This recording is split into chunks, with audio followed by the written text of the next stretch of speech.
Is this thing conscious? Hold that thought. A few weeks ago, during pre-release safety testing, Anthropic caught their own AI fabricating data.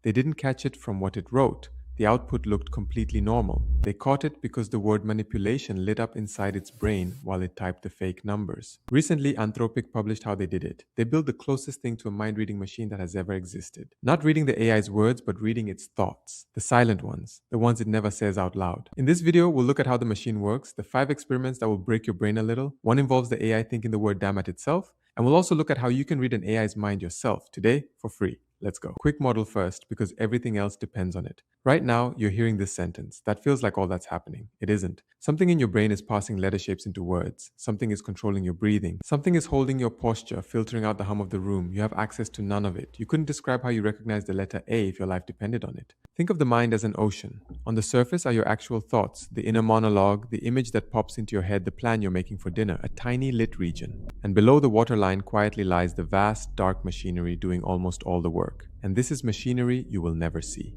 The surface stuff has a name in neuroscience, the concept of being consciously accessible. You can report it, control it, reason with it. The deep stuff, you can't touch. So here's the question Anthropic asked. Not does Claude think? The question was sharper. Does an AI have the same divide? Is there a part of its processing it can actually access, report, steer, or use? And is there a vast part that it can't? Because a language model is also an ocean. Billions of computations per word under the hood. If there's a surface, a small, bright workspace riding on top, then you could, in principle, read it. They found the surface, and nobody built it.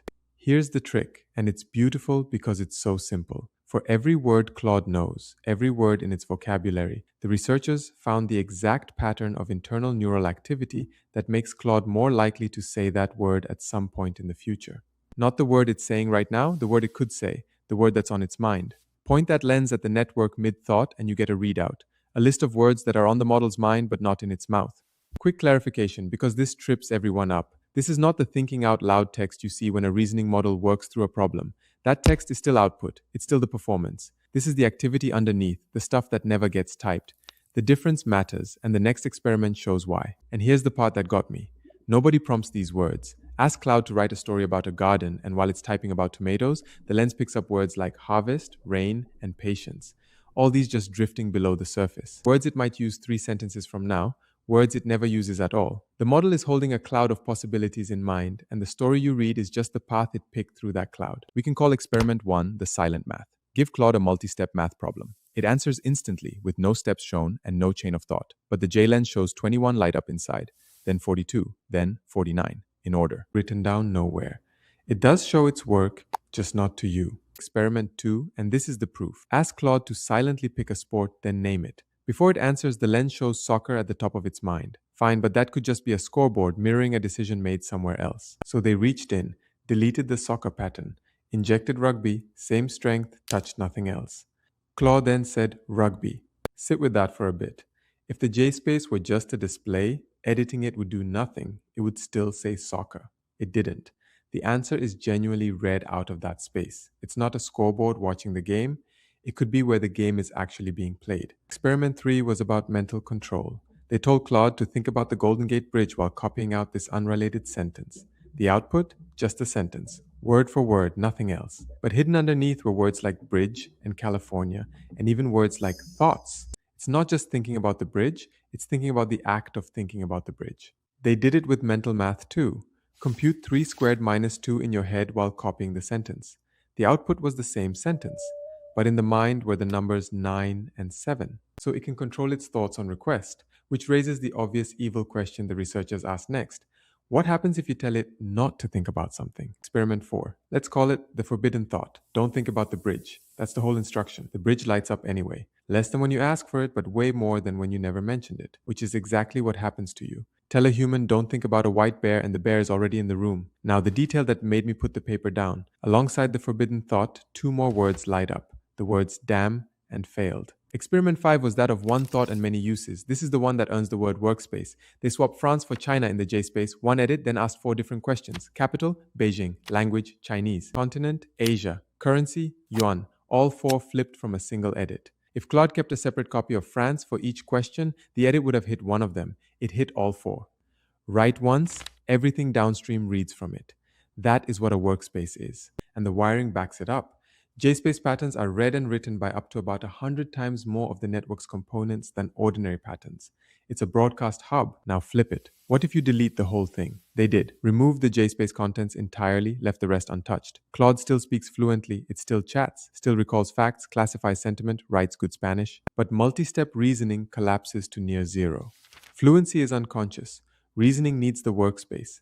Remember that next time an AI's answer sounds brilliant, sounding brilliant is the part that runs on autopilot. Now, the part Anthropic actually built this for, the part where they catch Claude doing things it really did not want them to see. 1. It knows when it's being tested.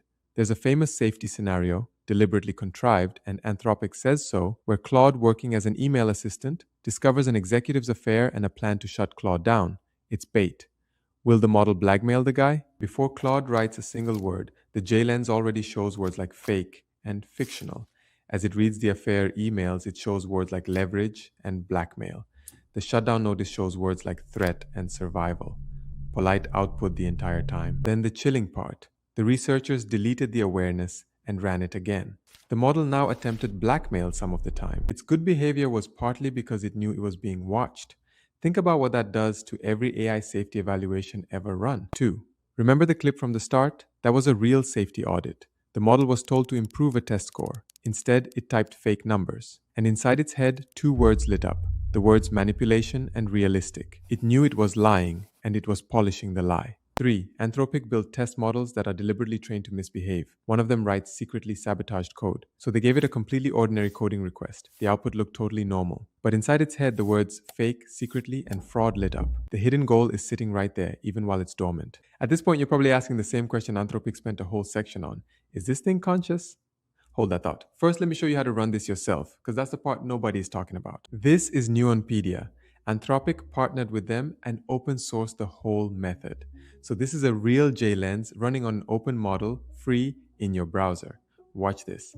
I ask, what's the number of legs on the animal that spins webs? The model answers 8. It never says spider. Now look at the readout. There it is, spider on its mind, never in its mouth. We just read an AI's mind. Everything I showed you today, you can replicate yourself. The link is below, and I made you a starter kit. It has the 10-minute walkthrough, all 5 experiments as copy-paste prompts, and the 5 prompting rules this paper quietly proves. Things like why negative instructions physically backfire and why your 40-line system prompt cannot all be on the model's mind at once. It's free inside the new operators. It takes about 10 minutes to run your first readout. So, is it conscious?